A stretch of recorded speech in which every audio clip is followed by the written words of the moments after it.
Bonjour à toutes et à tous et bienvenue sur Vestamed, votre guichet unique pour votre installation en tant que professionnel libéral dans notre beau pays. Je m'appelle Géraud, je suis expert comptable et ma mission est de vous guider à travers les complexités fiscales de votre installation. Aujourd'hui, nous aborderons un sujet fondamental mais essentiel, les différents modes et statuts juridiques du professionnel libéral en France. Attachez vos ceintures, c'est parti! Les différents modes d'exercice. Une fois diplômé, il est temps de penser à travailler et pour ce faire, plusieurs options s'offrent à vous. Le salariat, tout d'abord, le contrat de collaboration, le contrat de remplacement ou l'installation libérale. Nous n'insisterons pas sur le salariat car nous n'avons pas grand-chose à ajouter que vous ne sachiez déjà.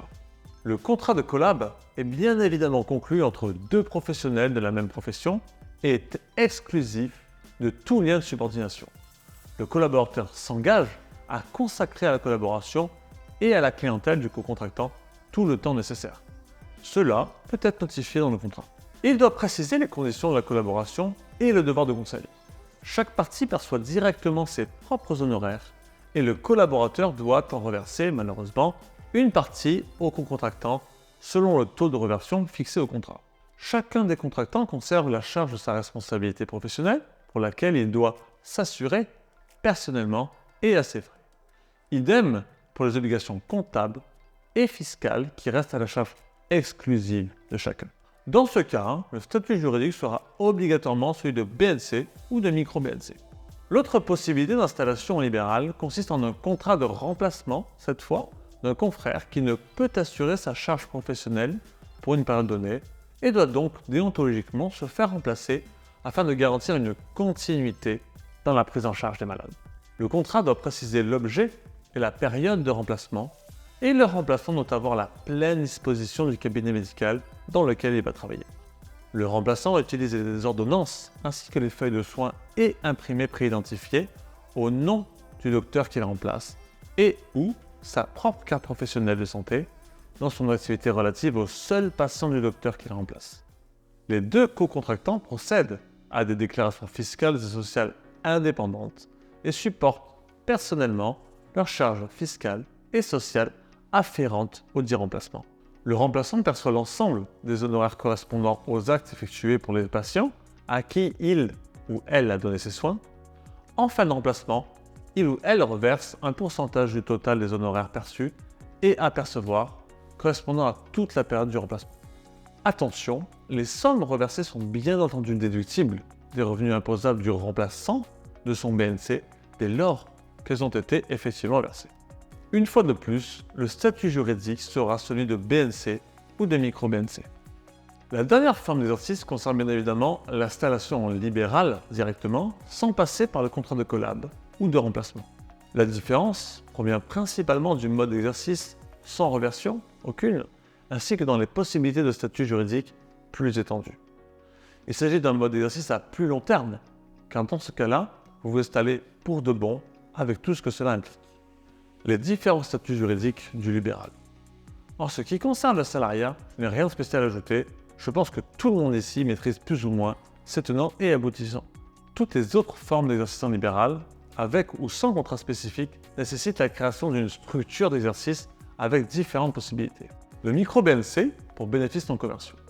Il s'agit de la forme d'exercice la plus simple, car elle ne nécessite presque aucune formalité comptable ou fiscale, pas de comptabilité à fournir, simplement une déclaration mensuelle ou trimestrielle à l'URSSAF. Elle est cependant limitée à 77 700 € de chiffre d'affaires, vous devrez ensuite changer de régime au-delà, et présente une singularité, elle ne permet pas la déduction des charges. En effet, le micro-BNC vous permet de ne payer que 21% de charges sociales sur la totalité de votre chiffre d'affaires et votre impôt sur le revenu sur 66% de celui-ci. Vos charges réelles ne sont donc pas prises en compte. Il convient de faire une rapide simulation avant de choisir ce régime spécifique qui peut rester séduisant dans certains cas. Le BNC au régime réel. Il s'agit d'une entreprise individuelle au régime réel cette fois. C'est-à-dire que contrairement au régime micro, les charges sociales sont bien prises en compte pour la détermination du bénéfice imposable. Dans ce cas, vous pourrez déduire toutes vos charges d'exploitation et ne paierez de l'impôt et charges que sur le bénéfice effectivement réalisé. Cela passe par la case comptable afin de pouvoir déterminer ce bénéfice et envoyer vos comptes annuels à l'administration fiscale qui s'y intéresse de près. Les charges sociales font environ 40% du bénéfice imposable et l'impôt sur le revenu dépend de votre situation personnelle en fonction de votre quotient familial et du barème progressif de l'impôt. La SEL, Société d'exercice libéral, qui se décline en CELAR ou CELAS. Il s'agit là d'une société ayant une personnalité morale distincte de ses associés. On l'utilise généralement dans le cadre d'une association nécessitant une importante mise en commun des moyens, mais également pour sa possibilité d'opter pour l'IS, impôt sur la société, qui peut en faire un outil de développement de l'activité intéressante. Vous avez pu entendre de récentes jurisprudences qui concernent les dividendes versés par des CELAR. L'histoire n'est pas encore totalement terminée à ce jour, mais il semblerait que désormais, tous les dividendes versés par des CELAR soient soumis à cotisation sociale, ce qui rend un grand nombre de montages fiscaux obsolètes, voire tout simplement coûteux. En ce qui concerne la mise en commun de moyens, la SCM, pour Société Civile de Moyens, est un excellent mécanisme de partage de l'outil de travail entre professionnels libéraux, sans entraîner d'associations autres que celle-ci. La SCM sert à répartir les charges d'exploitation entre professionnels ayant décidé de travailler ensemble. Achat ou location de locaux, emploi de salariés communs, achat ou location de matériel. La SCM paie pour tout cela et chaque associé paie sa part en fonction d'une clé de répartition établie en amont. Enfin, la CISA, Société interprofessionnelle de soins ambulatoires, est la seule structure juridique qui permette l'association de plusieurs professions de santé différentes, en clair, les maisons de santé. C'est également la seule structure qui permet de recevoir des subventions de l'ARS, avec notamment la possibilité de percevoir ces subventions avant la création de la dite maison de santé. N'hésitez pas à nous contacter si ce sujet vous intéresse. Il est désormais temps de nous dire au revoir. J'espère que cette vidéo vous a aidé à mieux comprendre les différents statuts juridiques concernant votre installation en tant que professionnel libéral.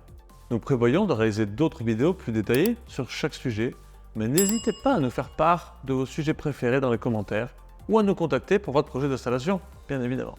Je vous souhaite à tous une très belle journée et à très vite sur Vestamed.